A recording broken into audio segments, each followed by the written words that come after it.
Pelajaran 4 Surah Al-Bayyinah, subpelajaran makna isi kandungan Surah Al-Bayyinah. Bismillahirrahmanirrahim. Baik anak-anak, sebelum kita memulai pelajaran kita, mari kita berdoa terlebih dahulu. Bismillahirrahmanirrahim. Raditu billahi rabba wa bil islami dina wa bi Muhammadin nabiyyan wa rasula. Rabbi zidni ilman warzuqni fahman. Amin ya Allah ya rabbal alamin.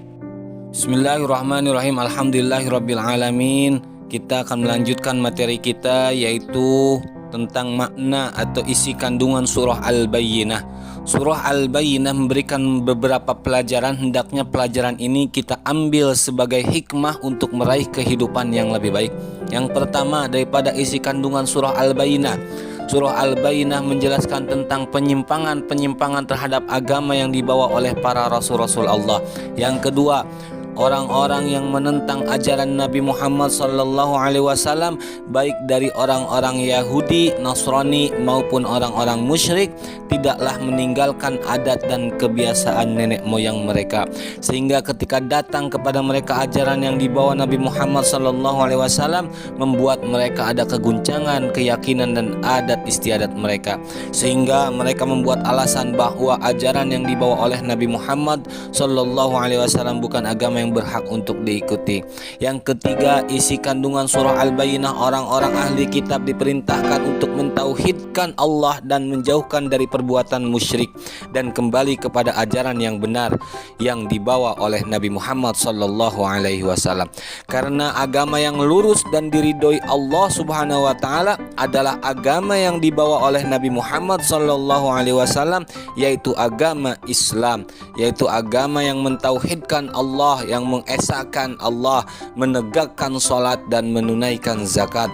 Allah Subhanahu wa taala mengabarkan tentang tempat kembali orang-orang jahat dari orang-orang kafir dan juga orang-orang musyrik yang menolak kitab-kitab Allah dan menentang nabi-nabinya yang diutus, bahwa pada hari kiamat kelak akan dimasukkan ke dalam neraka jahanam dan mereka kekal di dalamnya, dan mereka adalah makhluk paling buruk dari makhluk yang diciptakan dan diadakan oleh Allah Subhanahu wa taala. Dan yang kelima, orang yang beriman dan mengajarkan amal soleh akan mendapatkan sebaik-baik pembalasan, yaitu surganya Allah dan kekal di dalamnya.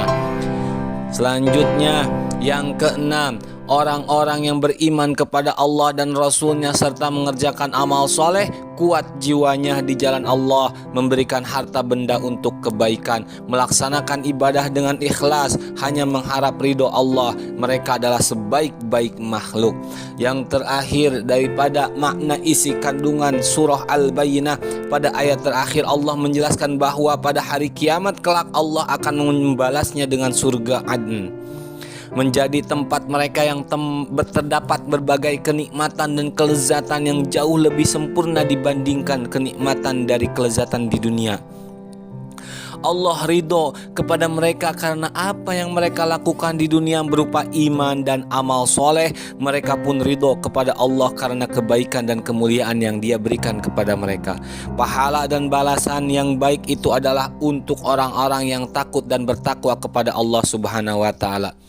Alhamdulillahirabbil alamin. Pada pelajaran keempat ini, yaitu surah Al-Bayyinah, rangkumannya yaitu yang pertama, surah Al-Bayyinah artinya keterangan atau bukti yang nyata. Yang kedua, surah Al-Bayyinah menjelaskan tentang sikap orang Yahudi, Nasrani dan orang-orang musyrik dalam menerima ajaran yang dibawa oleh Nabi Muhammad SAW.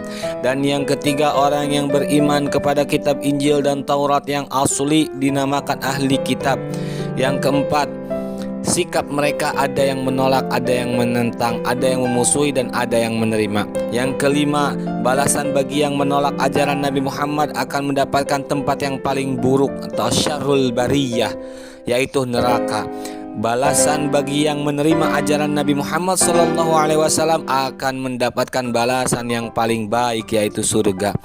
Yang terakhir, rangkuman daripada surah Al-Bayyinah, Allah meridhoi orang-orang yang beriman, mereka akan mendapatkan balasan surga yang kekal. Mudah-mudahan kita termasuk orang yang beriman, bertakwa kepada Allah Subhanahu wa taala. Amin ya Allah ya rabbal alamin. Alhamdulillah, materi kali ini kita sudah pelajari bersama, yaitu tentang makna isi kandungan surah Al-Bayyinah. Sebelum tutup, seperti biasa Bapak akan mengingatkan kalian, jangan pernah kalian tinggalkan sholat kalian dan doakan kedua orang tua kalian setelah sholatnya. Tetap semangat, pakai masker, jaga jarak, cuci tangan, jaga kesehatannya ya. Wassalamualaikum warahmatullahi wabarakatuh.